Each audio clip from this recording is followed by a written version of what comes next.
Hey guys, இந்த வீடியோவில் என்ன பார்க்க போகிறோம், நம்ம சப்ஸ்கிரைபர் கேட்டக்கூடிய வச்சுருந்தா பரத்ரத்ன்ற ஒரு ப்ரோ கேட்டிருக்காரு. ப்ரோ, புறா எங்கே வாங்குறது நல்லது, கடையில் வாங்குறது நல்லதா இல்லை வீட்டில் வாங்குறது நல்லதா அப்படின்னு கேட்டிருக்காரு.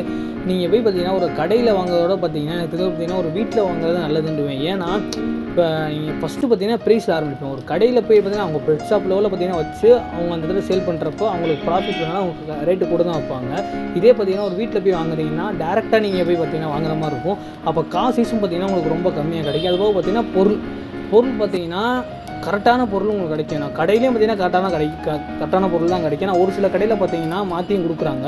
நான் எல்லா கடையும் பார்த்தீங்கன்னா கம்பேர் பண்ணி சொல்லலை. அதே மாதிரி இது வீட்டிலலாம் பார்த்தீங்கன்னா நீங்களே பார்த்தீங்கன்னா பார்த்து உங்கள் தெரிஞ்சவங்களாக இருந்தால் அந்த சர்க்கிளே பார்த்தீங்கன்னா நீங்கள் பார்த்து கரெக்டான ஒரு புறாவை எடுத்துகிட்டு வரலாம். மேக்ஸிமம் பார்த்தீங்கன்னா வீட்டில் வாங்குறது நல்லது. எனிதிங் ஏதாச்சும் ஒரு டிசீஸ் வந்தாலும் அவங்கள்ட்ட பார்த்தீங்கன்னா கேட்டு இதுக்கு என்ன பண்ணலாம், அடுத்த ஸ்டெப்பு பார்த்தீங்கன்னா அவங்ககிட்ட கேட்டால் பார்த்தீங்கன்னா அவங்க சொல்லி தந்துடுவாங்க. அதை வச்சு பார்த்தீங்கன்னா நீங்கள் ஈஸியாக பார்த்தீங்கன்னா புறாவை ப்ரீட் பண்ணிட்டு வந்துடலாம். சரி guys, இந்த வீடியோ பிடிச்சிருந்தா மறக்காமல் லைக் பண்ணிக்கோங்க.